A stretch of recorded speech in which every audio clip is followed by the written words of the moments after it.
सीधे ले चलते आगरा, जहां पर भारत 24 के मंच पर एसपी सिंह बघेल पहुंचे हैं। सुनवाते हैं आपको। और मुस्लिम तुष्टीकरण का भी, और कश्मीर में पैदा होने की वजह से जिस वातावरण में वो बड़े हुए हैं उन पर उसका इम्पैक्ट रहा। अगर ये हमारे शंकराचार्य, आचार, धर्माचार ये ना हो तो जो सिलेबस में होता है वो एग्जाम में पास होने के लिए पढ़ना मैंडेटरी होता है, और जो सिलेबस में नहीं होता है वो ऑब्लिगेटरी होता है।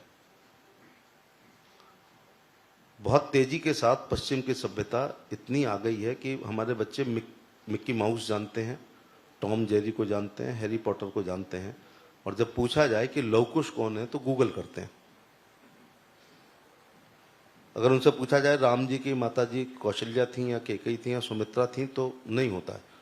तो ये जो हमारे कथावाचक हैं, धर्माचार्य हैं, शंकराचार्य हैं, आचार्य हैं, ये भारत की सभ्यता, संस्कृति, धर्म, आध्यात्म, गीता, पुराण, महाभारत, उपनिषद, ऋचाएं, भारत की आध्यात्मिक, धार्मिक परंपराएं, रीत रिवाज को अक्षुण ही नहीं कर रहे हैं बल्कि उसको आगे ले जाने का काम कर रहे हैं। तो मैं तो इनका हमेशा स्वागत करता हूँ। और हमारे यहाँ रिश्ते भी यही रहे हैं। हम राजा तो नहीं कह सकते हैं, लेकिन जितने राजा होते थे उतने ही लगभग एमपी होते हैं। हम लोग तो सेवक लोग हैं, बल्कि चौकीदार भी हैं। लेकिन राजा बैठा होता था, पता चला संत आ रहे हैं तो नंगे पांव भागता था और स्वागत करता था। और इन आचार्यों के, शिक्षकों के ये रिलेशन थे कि कहा जा सकता था कि महाराज हस्तिनापुर में आके पढ़ाओ, तो द्रोणाचार्य जी के यहाँ जाना पड़ता था।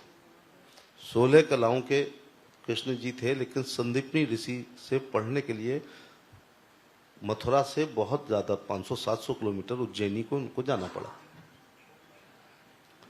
महाराजा राजा संत आते हैं, विश्वामित्र, अरे बच्चे दो अपने। केंद्रीय राज्य मंत्री एसपी सिंह बघेल को भी आप सुन रहे थे। हिंदुत्व पर अपने विचार वो यहाँ पर साझा करते हुए